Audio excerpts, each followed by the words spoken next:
Okay, in this video, I'm going to break down this environment. But first, this mountain right here, I'm actually selling this in an asset pack that I just finished, along with 4 others. You can get it on my Gumroad or on the Blender Market, or which is now known as Superhive. The links are down below if this is something you're interested in. So you can go check those out. Link down below. But now we're going to get into breaking down this environment that I made using one of those assets from my asset pack. So let's start out in Blender. So here we are in the scene right here. As you can tell, I'm using a 24mm lens. The distortion pretty good, or sorry, pretty high. I just like the way that looks. So that's what I did. I had depth of field on, which it wasn't very noticeable. Here are my aperture settings. It's pretty much it for the camera. I wanted a low angle. As you can see, it's basically right on the terrain right here. You know, it could be a little bit lower, but I like the way it was right there. So this is that. The lighting, pretty simple, just a sunlight with a pretty high strength along with an HDRI. And then, what you do is you just, you match, where the lighting, the sun from the HDRI is, and then you just line it up to match. So that way the shadows are, the same angle and stuff. So that way there's no, contradicting shadow from the HDRI in your sun.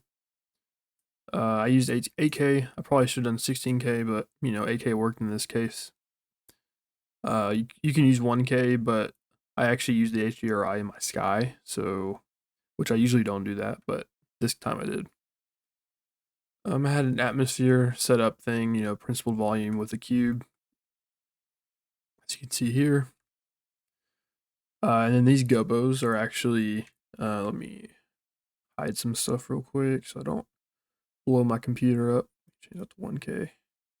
As you can see, they're just images of clouds with an alpha.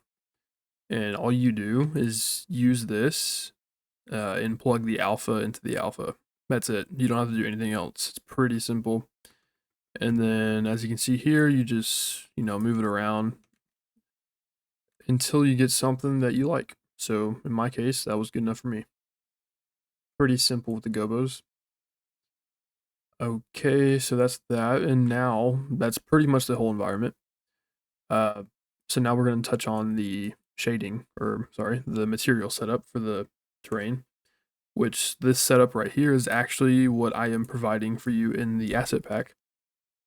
Obviously, I cannot provide the Quixel Megascan textures, but this setup right here is ready. So all you would have to go do is go download this materials yourself and then plug them into the options.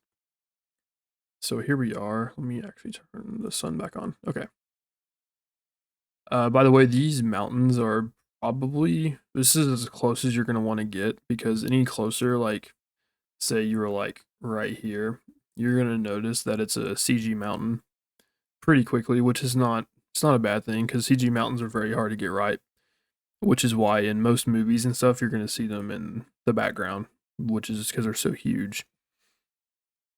But anyways, so right here, let me actually show you what this is.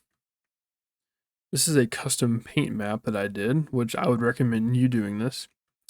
So I had this one cliff right here, which I will show you what the Megascan right here. So, this is the one I went with. Cannot remember the name of it, but this is it. It's layered rock cliff something right here. This THF thing right there. So if you want that code, put it into the Fab store and you can get the same one. By the way, whenever you do the mapping node, it's going to be, I think, UV, but for Blender to do triplanar projection, you want to have it the object, and then you want to change every single one of your textures to box, and then blend at 0.2, 0.3. A little tip: if you select all of them like this and hold Alt, you can actually change all of them at once. As you can see, go to box, and it changes all of them. But make sure you're holding Alt the entire time. It just saves you a few clicks, that's all. There it is. Okay, so I used the height map to kind of desaturate and brighten up the texture a little bit. So here I kind of desaturated it a little bit and then I mixed it in. So as you can see, the top is not as, colorful and whatever. I kind of made it a little bit more red as well. Here I just kind of boost up the specular. I think the thing is not working properly. Oh no, it is. I just kind of dropped down the specular because I thought it was a little bit too much.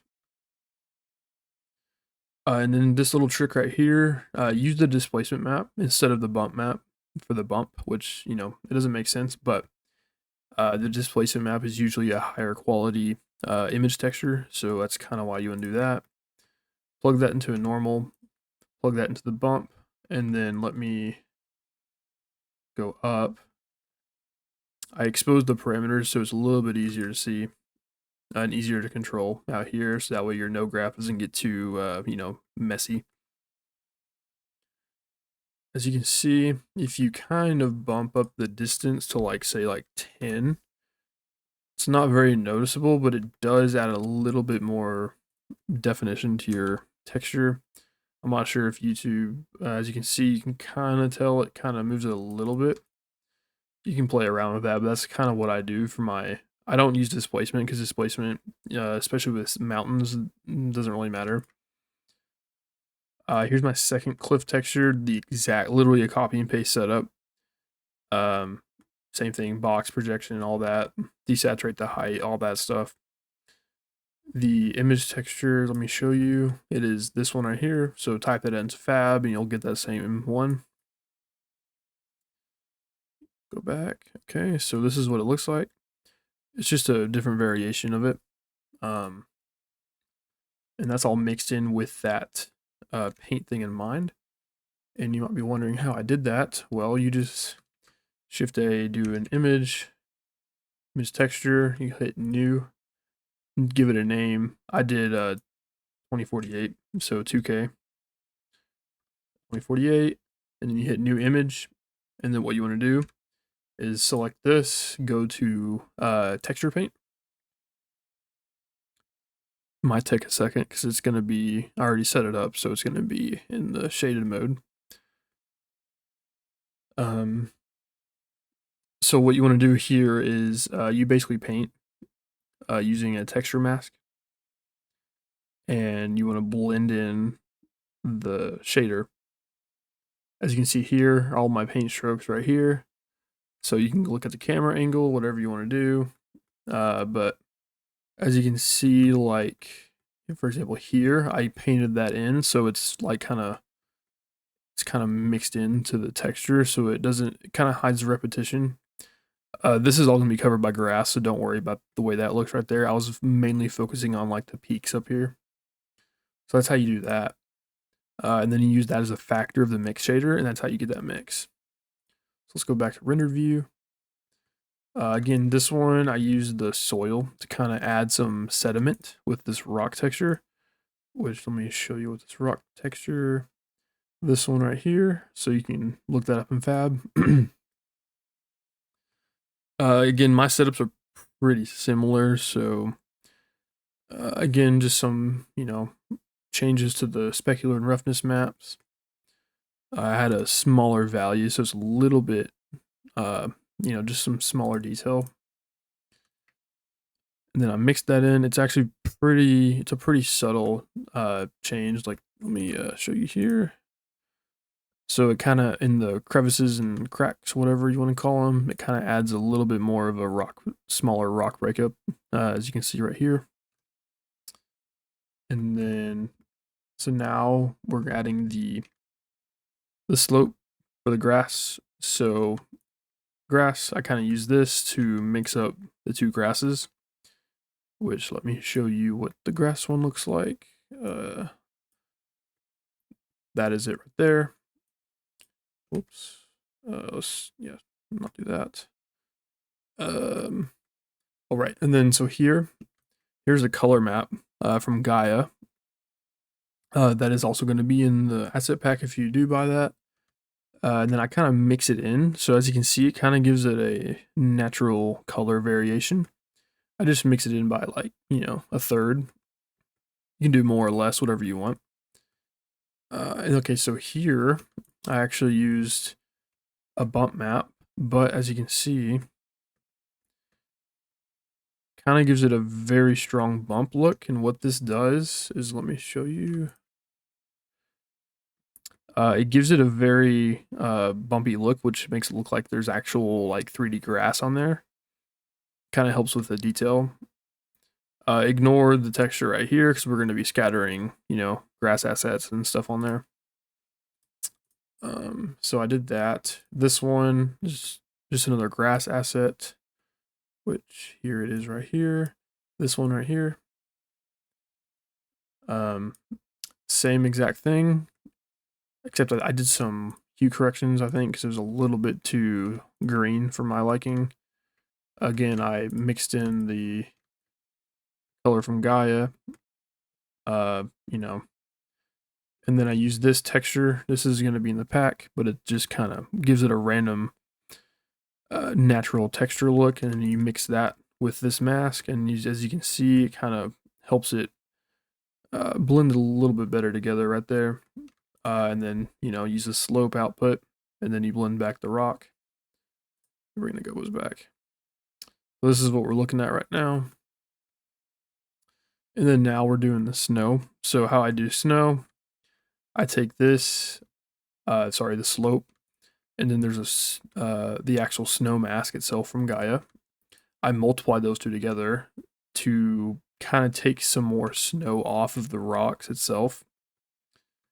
And then the snow is literally just a subsurface scattering set to 1 on the radius, and then I think I left everything else the same. And then I use a bump node to give it a bump. See, as you can see here, if I unplug this, it's completely smooth. Sorry, my computer is freaking out. Let me give that a second. Anyways, as I was saying, it just adds a bump. You set the scale really high to like 1500 or even 2000 if you want. I'm not even sure if it's visible in the render, but let me zoom in and see. Oh yeah, you can see it. So it adds some extra like kind of snow clusters, I guess you would say. And that is pretty much the texture. It's very simple. You can add on to it, but for this shot, it worked, and that's all that matters is how it looks in the final. So let's quickly talk about the scatter systems. So I had 3 systems. I had this tree one right here, which I can show you my tree assets. They're just some ones that I found online right here, and then I scattered those around using the tree mask node that I actually imported from this mountain in the asset pack if you do get it. A little thing with GeoScatter, if you go to visibility, you turn on the cam optimization. As you can see, it kind of like it would have gone all the way down here, but it kind of saves you some RAM and some memory usage. You can also set the frustum culling and the distance culling as well. But anyways, that's that. So I had that scatter, which the scatter was pretty simple. I kind of randomized the scale, had some shrink thing to kind of give it a little bit more of a turns off. Yeah, it's just kind of mainly a scale thing. Random rotation. So I used this mask right here because I wanted to have like a little bit of room in the foreground right here. As you can see, there it is. So I wanted the trees not to hit that either, so I used that. I used the tree masking, as I said earlier. 0.1 density, which is pretty small. That's pretty much it. Now this grass one right here. Let me go out of weight paint. This one's pretty heavy. These are just these grass right here are just mega scans. Okay, I think it's too heavy to show, but anyways, it's kind of the similar thing. You have your variations, the cam optimization. Use this repulsion node, by the way, and it can. I think I use the trees. Yeah, I use the trees right here, and it doesn't grow by the trees. That way, there's no overlapping. Random scale, random rotation. By the way, the grass, this particular one right here, is like for up here, so it kind of adds a little bit of a bump detail instead of the surface being kind of flat. And then, okay, so for GeoScatter, they actually have a thing. If you buy it, it has this biome scatter. I think which one did I use? I used the grass O2, which would be the botanique ones. I think it was a meadow. Yeah, so I used this one right here. So you do that, and then it does the biome for you. So it's kind of hard to. Yeah, there we go. So like it just kind of does the scattering randomization for you. There's a grass. So anyways, that's that. Pretty honestly, my scattering is very simple. Probably could have been a little bit better, but I'm still learning it, so that's kind of all I know about it right now. It, there's always something to learn in Blender. There's always something new. That's what's fun about it. Let me go over my render settings. I use my graphics card. I just did 2K. I always do full bounce on the light pass. I'm sure it's probably wrong, but that's just what I like to do. I did super wide 2K render to kind of give it that, the extra cinematic look. Let me hide that.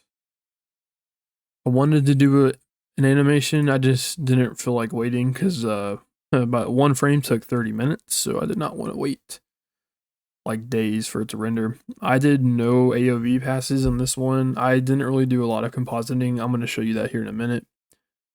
That's pretty much all I did. Just in case you're curious, this is the HDR I used with the 300 rotation. For the final render, make sure you have it, set to at least an 8K one. And that's pretty much it for Blender. So now let's go into Nuke. Okay, here we are in Nuke, and right here is the render straight out of Blender. Honestly, I probably could have left it. It actually looks pretty good, but I like to tweak things until I cannot tweak it anymore. So, and which can be a good thing, but it's also not a good thing because I'm a perfectionist. But so mostly grading and then a few lens effects. That's pretty much all it was for this composite. So first thing, I kind of did a little S curve, kind of add some contrast and boost the highlights a little bit. Added a little bit, a tiny bit of blue into the gamma. I'm not even sure if you can even tell in the video. And that kind of warmed the highlights, so just kind of almost neutralizing it in the opposite way, if that makes sense. Here I kind of desaturated the greens. I thought it was a little bit too green. Again, most of the changes that you see in compositing, they should be very minimal or whatever you want to say. So here, I thought the sky was a little bit too like kind of magenta purple color. So I added a little bit more blue into it. You can see just using a roto, kind of rotoed out the sky, and then I blurred it out. What is this one? Okay, so again, same thing. This one I'm sure you cannot see in the video. It was still a little bit too kind of reddish, very slightly. So I added just a little bit of green. Here, the foreground I thought was a little bit too kind of flat. So I added some contrast right here with the color correct node. And then let me actually shrink that down a little bit. There you go. Okay, so here, what did I do here? Oh yeah, so I wanted to separate the foreground, midground, and the background a little bit more because it was kind of blending together a little bit too much. So what I did, took an alpha. I kind of wanted to hit the highlights of the trees, kind of blurred it out so that way it doesn't have any sharp black pixels like this. It kind of flattens it out. And then I masked it by a roto that I quickly did just to isolate the trees. And then here, I just gained up just a little bit. As you can see, here's what it's doing. All I was trying to do was kind of pop out the trees so that way you would see a clear foreground, midground, background. That's all it was. It's just to make sure that happens. Here, I thought the snow was way too bright. Um, so I used this highlight suppress node, which kind of just brings the white point down a little bit. Um, so same thing as I did right before. Used a mask to kind of target that. Gave it a little bit of a blur, and then I masked it to where I wanted it. So if I didn't do that, it would kind of do it to the sky, which I'll show you. That's not what I wanted because it kind of does some clipping issues with the clouds. So I just isolated it to the snow just to kind of bring it down. You might be wondering why would I do that? It doesn't look that bad, but if you gain down, the highlights look really overexposed right here. So I just kind of killed it a little bit. These two nodes right here are my black ones, my black points, sorry. So I lifted the blacks a little bit. So you can see, just kind of lifting it up, kind of bring the gamma up a little bit. And then I actually lifted the blacks right here. So before and after, before and after. Here I did not render with Z depth because I already rendered with depth of field, but I thought it wasn't very strong. So what I did, I took a defocus node, made a quick dirty roto, just for the background parts. Because the reason why is because these trees looked a little bit too sharp for me. The mountain was okay, but it was mainly the trees. Like they looked really pointy, which I mean, obviously trees are pointy, but they just look kind of off. So that's why I added that. Kind of give it a subtle, just a blur. And then I did the opposite here. I kind of sharpened it, mostly for the foreground, and kind of to bring a little bit of detail back into the mountains. Very subtle, just a sharpened node. I think, yeah, use a quarter of the strength right here. I added an absolute subtle glow. Like, I don't even think you can even see it. Yeah, see, I'm darkened all the way down. You can barely see it. And then I add some chromatic aberration, which, again, very subtle. You can barely see it, but it just kind of helps give it that realism look. Added a vignette, and then this node right here kind of adds some lens dirt. So I kind of plus that on top. Pretty much all it does is kind of smear and dirty up the lens. As you can see, adding some texture onto the screen. And then I added a grain. And then finally, I have not really done this a lot lately, but I've been getting into LUTs. In Nuke, you use a vector field node. You load it in right here. I've kind of found out that you need to do a Cineon because usually if you keep it default, this is what it's going to look like, and it's really crunchy. So if you lift it, which is Cineon lifts it, and then, do something like that, you get a pretty nice result. I still thought it was a little strong, so I mixed it in by half. So there's full, and then there's what I ended up with. And that is the shot right there. Let me show you some progress composites that I had, kind of like where I was going with this and stuff. So here's the first one I ended up with. Pretty solid, but let me show you before. So there's before and after, it's all right. I kind of decided to go with a bright snow here, but I ended up taking that out. Now here's the second one I did. So here's one and then two. Kind of lifted the blacks a little bit more. Still didn't really care for it. And then I kind of went to here. That's when I added the LUT. But as you can see, it's really strong here. The blacks are super crunchy. So here and then to here, added a stronger vignette. Still think the black's a little crunchy. I just didn't, think about it yet. Here I kind of popped out, kind of crunched the highlights again. And then this is when I made the final adjustments, and I was like, I need to cut it back. Sometimes it's good to go too far, and then you can come back, just so that way you can see all the different options that you have with too strong or too light. You can kind of figure out the mix between there. So let me show you before and after. So here's the raw render, and then here's the final, the composite. So I think it turns out pretty good. But again, if you want to support the channel, this mountain plus the 4 others are going to be available. It's on my Gumroad right here at Spinny FX, and also on the Superhive Market. Just search Spinny FX and you'll see it too.